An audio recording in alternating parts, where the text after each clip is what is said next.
preparation for Iowa going? It was good. I think the guys did a good job, and it's always been a good practicing team. So they're excited. It gets that time of year towards the end, and I like the direction they're headed. So we'll see how we play. Dave and Zach Zebski said yesterday that he looked better. Yeah. He could really push off more. Do you anticipate he's going to be more of a factor, play longer this week?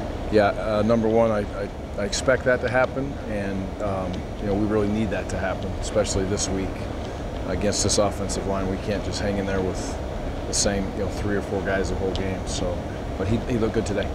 Earlier this week, Melvin said that the Iowa fans actually were able to get into his head last year rather, when he went down there because he committed there prior to coming here.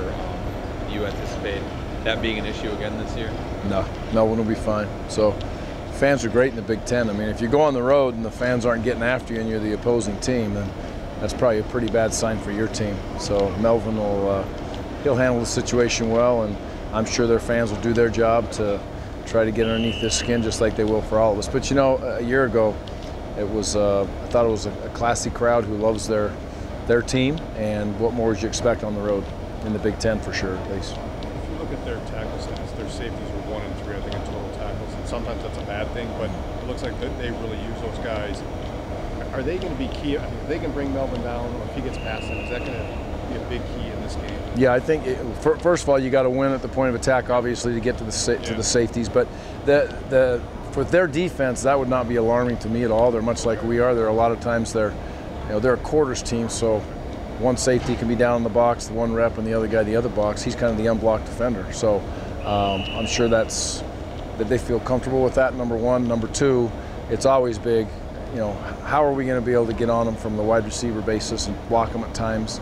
Have the quarterback check us into hopefully the right positions to get to the second level at times, and then when it's one-on-one, they're going to win those reps or we're going to win those reps, and that will be key in the game.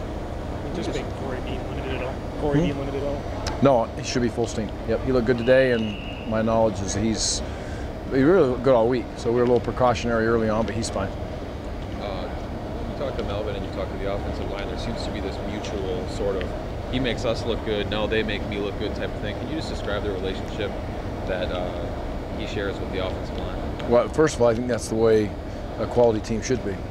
There's no one pounding themselves on the chest and telling everybody how great they are. They should be able to spread the wealth, and if they were interested in always talking about themselves, then they should have been maybe a tennis player or a wrestler or something like that when it's a one-on-one situation. So our kids handle that very well, and I'm proud of them. It's a great relationship between those guys. They work hard, they prepare hard, they have great respect for one another.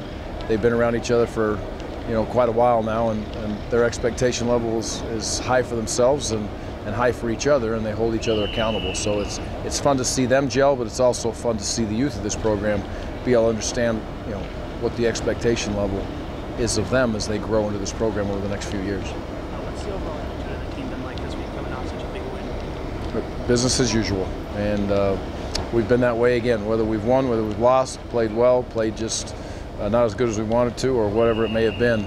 This team has dealt with preparation very well. They've dealt with adversity very well, and that's why it's such a fun team to coach, with how youthful they are, and then the older guys, how they handle the youth. It's a pretty special crew. After that loss to Northwestern, I guess not could you have ever imagined, but did you think it was likely that you'd be in the spot that you're in right now? Well, I just try to take it week by week. These kids gelled together, and I can't say I'm overly surprised that we've put a streak of victories together, but I can definitely tell you I'm very proud of them. I love the growth that's taken place on and off the field.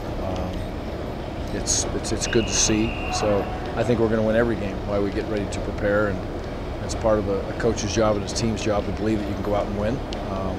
But surprised, no. Proud of them, absolutely, yes. You go watch state football at all after this? After this I can't. I got a radio show and a couple other deals. I saw a little bit today. It was fun to see some of that. It's great to see those kids get out on the turf and compete. I walked in this morning, and the early rising teams were walking in there, and those kids, you can see them get off the bus, and their faces are like, wow, I get a chance to spend 3 hours really playing in Camp Randall.